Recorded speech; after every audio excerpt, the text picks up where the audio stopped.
अस्सलाम वालेकुम। उम्मीद है आप सब खैरियत से होंगे। अल्लाह सुब्हानहू तआला से दुआ है कि हम सबको अपने हिफ्ज़-ए-मान में रखें। आज हमारे किचन में एक सब्सक्राइबर की फरमाइश में माश की दाल बना रहे हैं।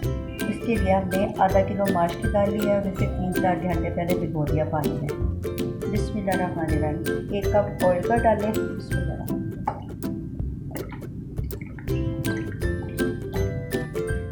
एक बड़ी प्याज चॉप की हुई है वो शामिल करें।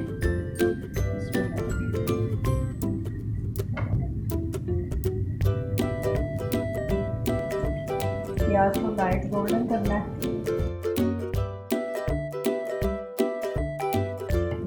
तकरीबन 4 से 5 मिनट लगे हैं।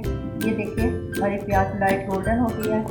अब इसमें 1 टेबल स्पून पिसा हुआ लहसुन और 1 टेबल स्पून पिसा हुआ अदरक का शामिल करना है।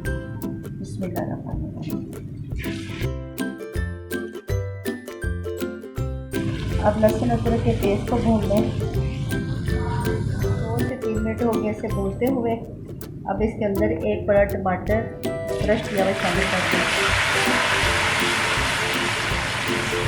अब इसमें 1 टेबल स्पून नमक और 1 टीस्पून भर के मिर्च का नमक भी आप अपने टेस्ट के मुताबिक शामिल करें।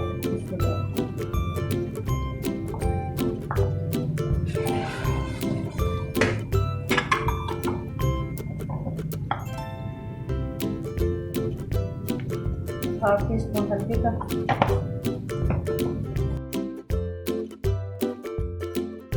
भूनते में थोड़ा सा पानी शामिल कर लें ताकि मसाला नीचे से चले।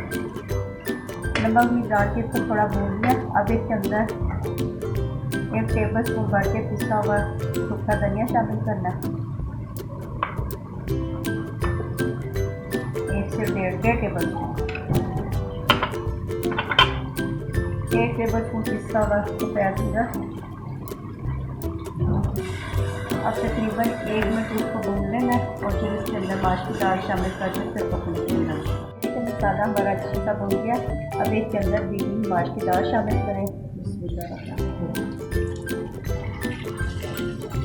तकरीबन 3-4 घंटे हमने दाल को भिगोया है।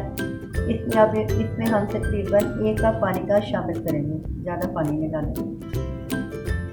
दाल को अच्छी तरह मिक्स कर लें और 1 कप पानी का शामिल कर दें। आंच थोड़ी तेज़ रखें। फिर 2 मिनट बाद लो फ्लेम कर दें।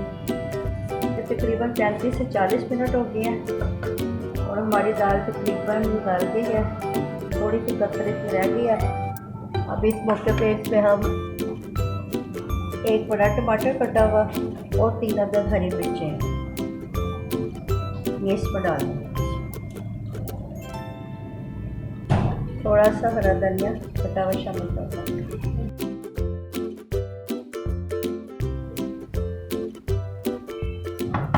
बस इसको 5 मिनट पे दम पे लगा दें। अल्हम्दुलिल्लाह हमारी माश की दाल तैयार हो गई है। देशी में तकरीबन पौने घंटे में गली है और अगर आप इसे प्रेशर में बनाएंगे तो तकरीबन 7 से 8 मिनट में जल्दी से गल जाएगी। ये खाने में भी बहुत टेस्टी और यम्मी है।